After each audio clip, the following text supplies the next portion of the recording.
Dear Rector, Professor Ludmila Gerasimova, Vice Rector, Professor Tamara Denisova, Director of Homeopathic Center, Dr.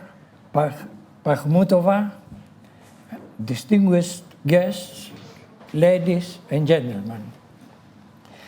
This is the year of Russian-Greek friendship, and it is my hope and wish that will last forever. Our therapeutic methodology is one of peace and balance that can bring union, love, and friendship between people and countries that today are in a turmoil and aggression. The homeopathic therapeutic methodology, established 200 years ago by German physician Samuel Hahnemann, is starting now to be accepted in several open pioneering medical institutions of high learning. The world today is desperately searching for avenues to improve the treatment of degenerative diseases. It's therefore a blessing that medical schools are opening their doors to a therapeutic modality that can bring about a feeling of integration and serenity within suffering individuals.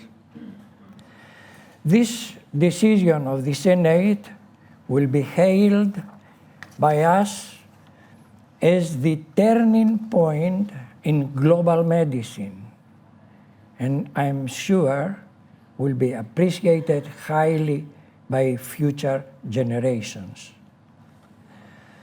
This affiliation with your esteemed university, the State Autonomous University of Chuvash Republic, I hope to become a workplace for new knowledge and exciting discoveries, not only for homeopathy, but for medicine in general.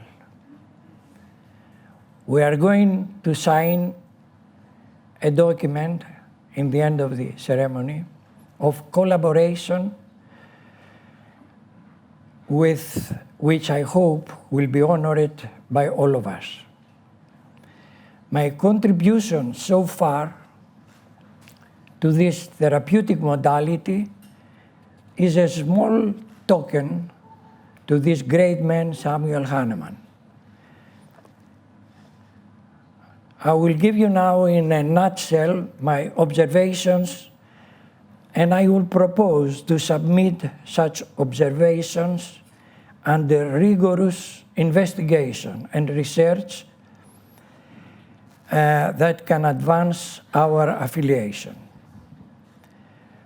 My observations and conclusions were coming from many thousands of cases I had seen and treated. The definition and the measure of health, which I gave in my first book, The Science of Homeopathy, in '78, gave the socio-medical environment on which theoretical thinking became the basis for my observations. After several years of observing sick individuals and their road to recovery, I thought that a complete definition of health should include the ideas of freedom. Freedom from pain with feeling of well-being, freedom from passions with feeling of serenity and calmness, and freedom from egotism with a feeling of clear mind and high ideas are the main components that constitute an ideally healthy individuals. For example, Are treatments lead the suffering towards these objectives? If yes, is a complete and correct treatment. If not, then it is a partial and suppressive one.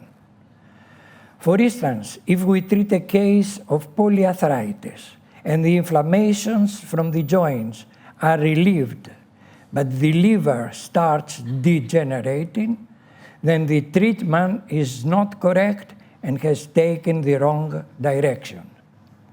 If we treat a case of psoriasis, and while the psoriatic patches are eliminating, then a depression sets in, then the treatment is wrong and leads to degeneration of the organism rather than regeneration.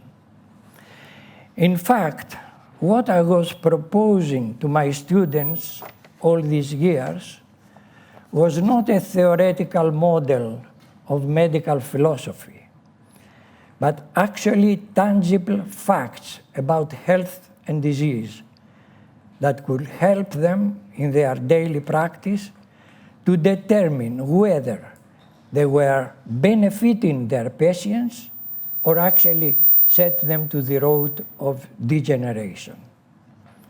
I had questions of who is sick and to what extent, who could be cured, and who had passed the point of recovery. Such thoughts led me eventually to the idea that a great part of the population is sick to a lesser or greater degree. From these thoughts, the idea of the levels of health was formed.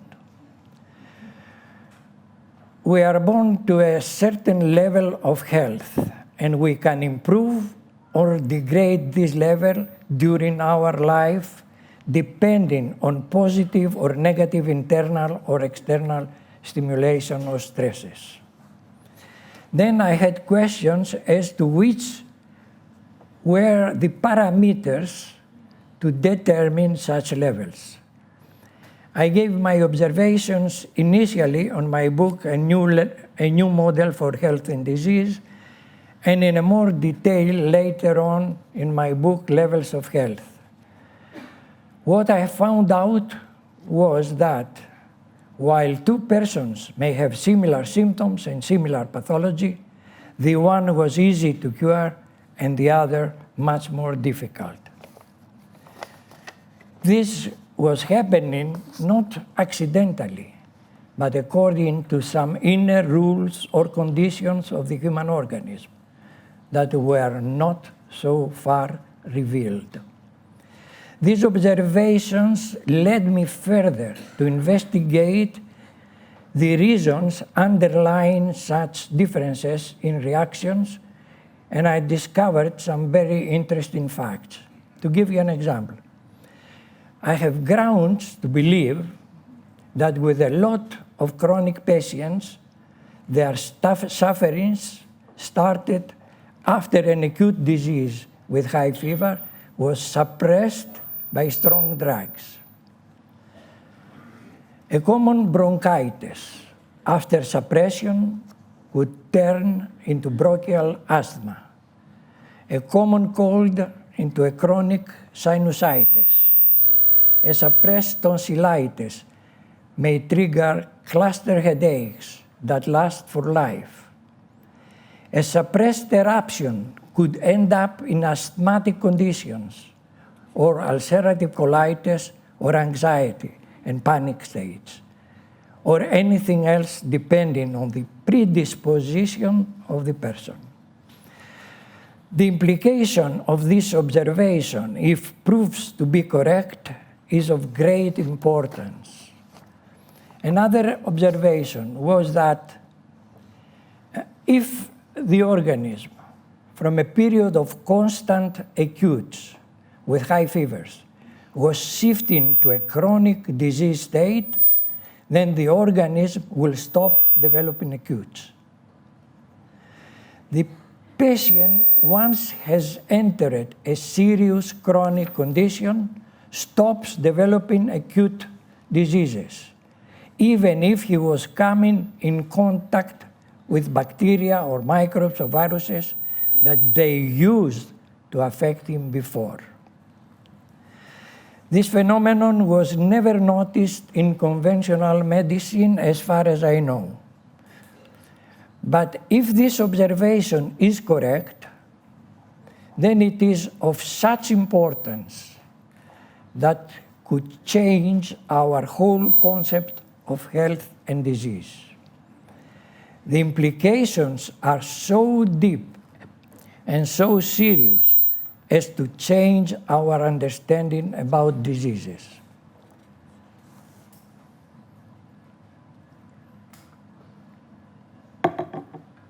Following this observation, I saw that all chronic diseases have periods of exacerbations and recessions, attributed usually to unknown factors. What I suspected was that the exacerbations were due to the rise of a subacute inflammatory process that was taking place periodically, and it was in a similar pattern to the acutes previously manifested.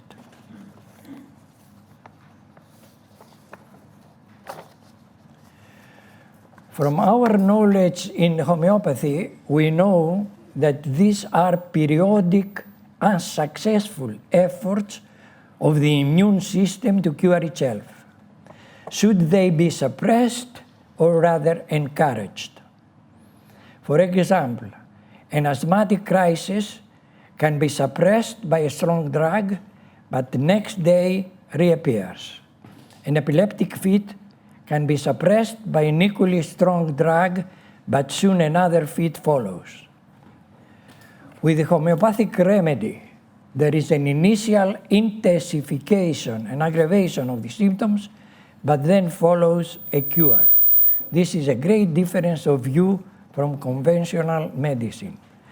But the great proof that there was a connection between the previous acutes and the present chronic condition was this. If a patient was treated with homeopathy successfully for a chronic condition, while the chronic symptomatology is getting better, acute conditions will reappear. The reappearance of the original acutes, if it is accompanied by an amelioration of the chronic condition, indicates the restoration of the immune system to its normal condition.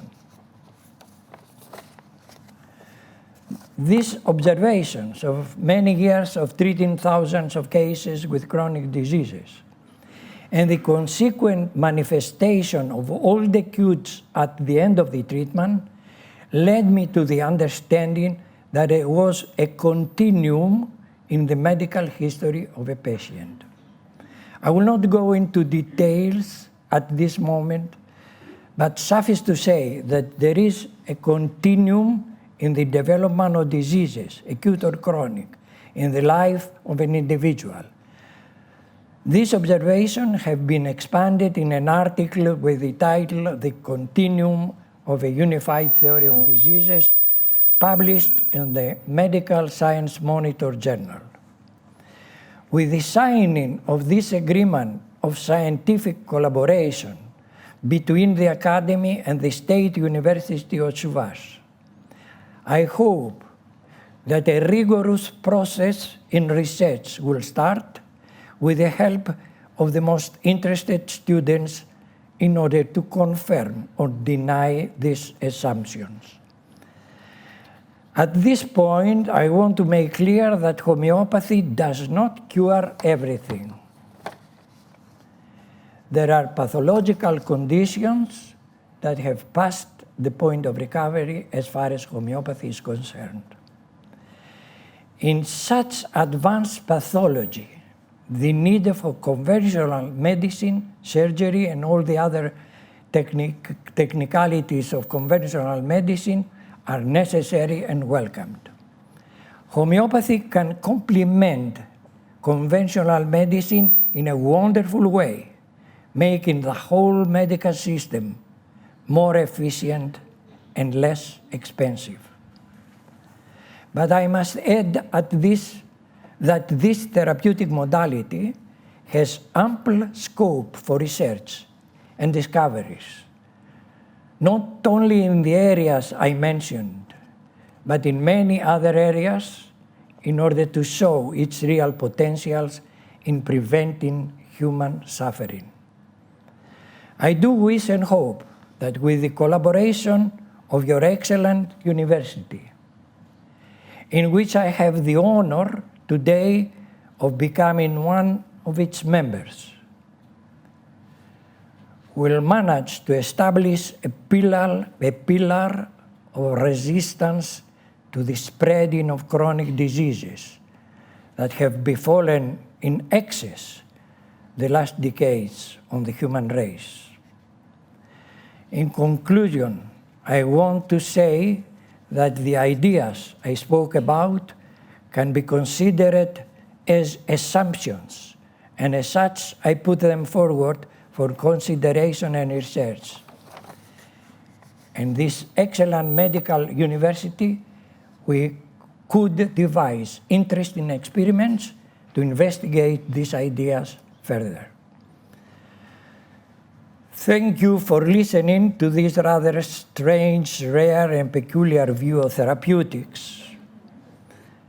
But I can assure you it is coming from my experience and true observations in this life of 55 years of practice that were full of challenges, struggles, fights, and conflicts, but did not stop me from promulgating what I always felt was a boon to humanity, given by this genius German physician, Christian Samuel Hahnemann.